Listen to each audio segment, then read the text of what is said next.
And what about the balls? Because I started out with leather footballs with the lacing in, the cannonballs they were. You didn't have gloves either, did you? Or did you? Initially, you didn't wear gloves when it was dry.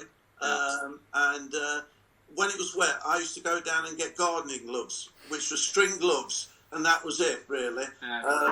But I think Gordon Banks and Peter Bonetti brought out like a cotton glove.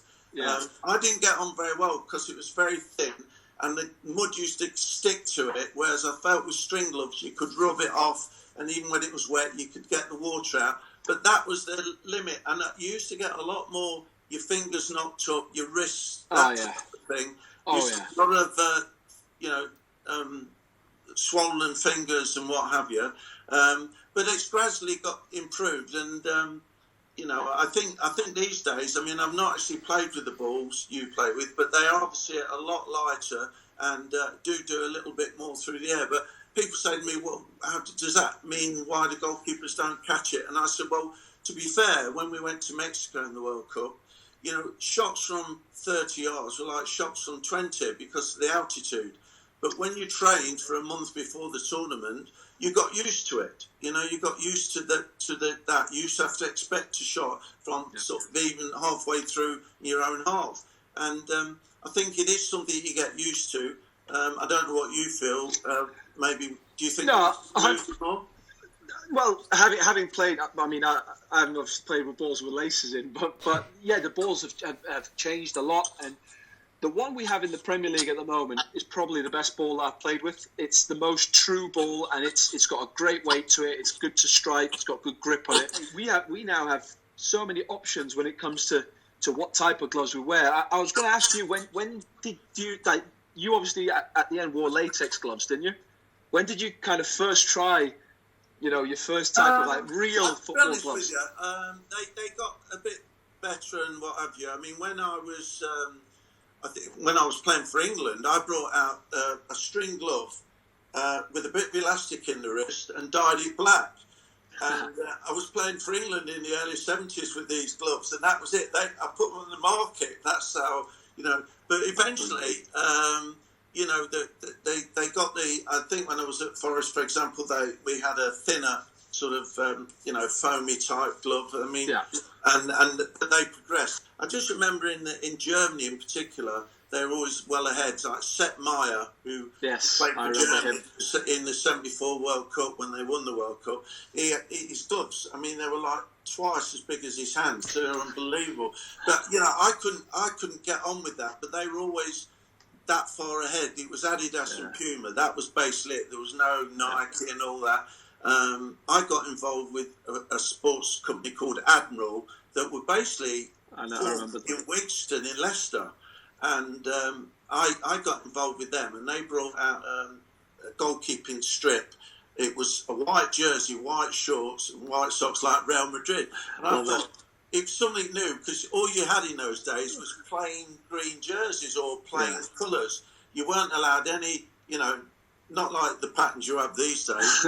If I brought a jersey out, I was one of the up and cut, I wanted could see a bit of marked inside, and I put a jersey with some stripes under the arms, white stripes, 2 white stripes. So when you dived, you actually look quite, spectacular. Yeah, of course. But then, and then muddy pitches after you made a couple of dives, you look like rubbish, But it was just a marketing ploy. But that's how it was in those days. I mean, now, as I say, some of the kit, and you have a set of kit for every game. Is that right? Yeah, I mean, the way it works at the moment is you have to have 3 strips sent to the Premier League for approval at the start of the season, and then basically, I think on the Wednesday or the Thursday before the game, the Premier League send an email to the club of what strip you're meant to wear. So we don't even have any choice in it. Like when we played in the Championship, you could kind of choose. Every game, you have a new set of kit, yeah? Oh yeah. Not. If you swap your jerseys and stuff like that, then there's a new, But again, you still have to pay for them. But yeah, you still have to pay for them. Oh yeah, if you give your shirt, they're not free. You can't. How many games you play? So you play 50 games a season. A shirt at 50 quid. That's a lot of money, you know. Yeah. So the club aren't obviously going to fork out for every player to be able to do that. So if you're swapping shirts, obviously you're going to have to pay for them. Well, I had one shirt for the whole season. Yeah. Well, again, that's what it was like. my young days. I wish I'd kept it. I had my debut shirt, and I wish I'd kept it because again, you only got one shirt. Yeah, I mean the kit was just unbelievable. It was just another story about the days when they started. I brought out a jersey and it had a zip like that, and then it went like that and had two buttons, so you could actually wear it as an open shirt in like the summer. But if it's a real windy day, you could have it as a roll collar. So I thought this is great. Put a little motif on. It was nothing like this was around at the time, and it got banned by the Football League because the zip was too dangerous, right? Okay, but in those days you played on very frosty grounds because you don't have the winters now that we did. It was like sometimes football was matches postponed because of the snow.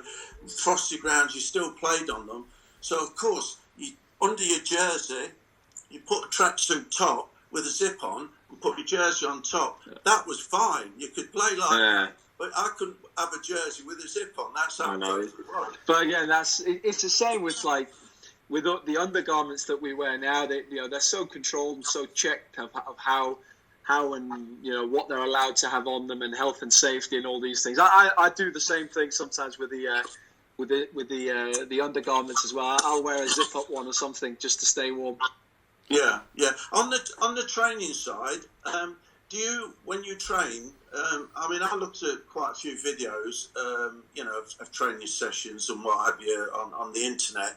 And am I right in saying a lot of the training now is very sort of up and down and sharp from here to there, back again, all that sort of quick movements? Is that what most of the training's like?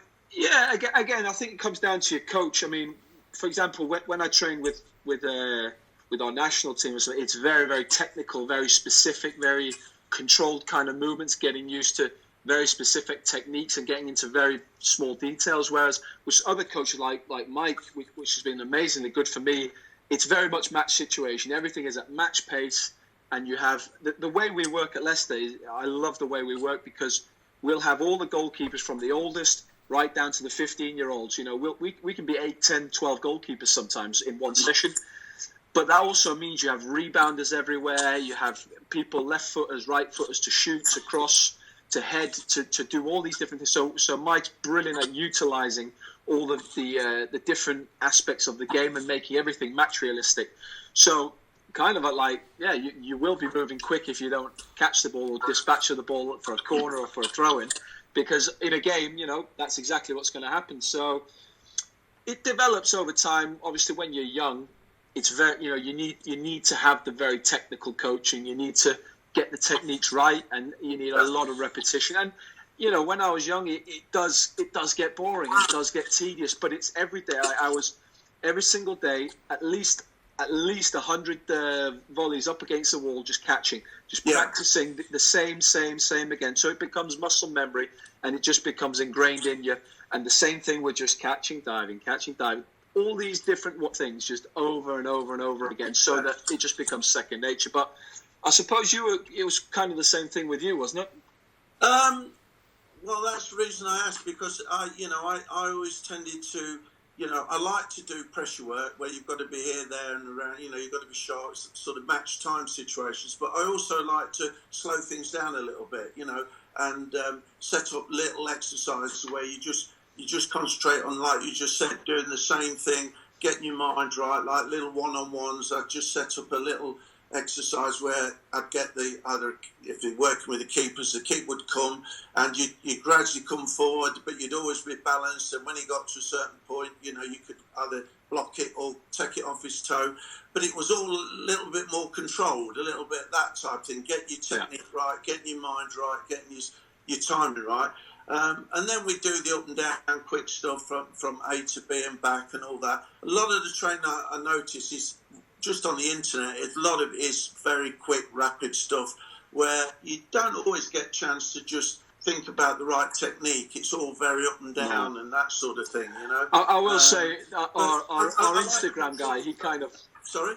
Our Instagram guy, the guy who comes and films everything, he only ever comes when he can see we're doing things that's going to look good on Instagram. Yeah, so, like I say, the boring, mundane stuff just doesn't really get seen. They only ever really put on like great goals or great saves. So, but I completely concur. You do need to basically just censor yourself and make sure that your technique and what you're doing is correct before you can go. Yeah, it is memory, isn't it? It's keeping the mind, because the mind, you know, you grow, it's like a golf swing, you know.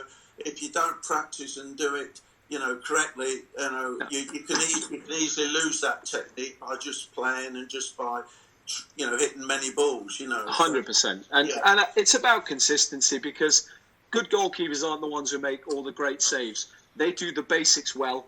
Yeah. You know, they do the fundamentals really, really well, and then everything else on top of that is a bonus. Yeah. You know, but they're reliable, and that's a lot of the times what we have to tell the youngsters is you know, to walk before you can run. You know, learn the steps. You know, learn the real basic things, the boring things, because they do become tedious when you have to do them 100 times a day. You know. Yeah. But they're the ones that are going to help you progress to make the great saves, to make the match-winning situations, and also. Mentally, they'll prepare you, because you know you're solid technically. So when it comes in again, you have full confidence that you can deal with whatever comes your way. Yeah, I agree with that. I think at the end of the day, you judge a goalkeeper. I do anyway, not just on great saves, but more so on the amount of mistakes they make. You know, because all 100%. Goalkeepers make great saves, but you know, if you start making a high percentage of mistakes or goals, you think, oh, I think you should have had that. You know, it's keep the mistakes down, be solid, but then make the great saves at the right time. So definitely. That is, I think, the most important thing. Be consistent. Be consistent, and also the great ones are brilliant as well.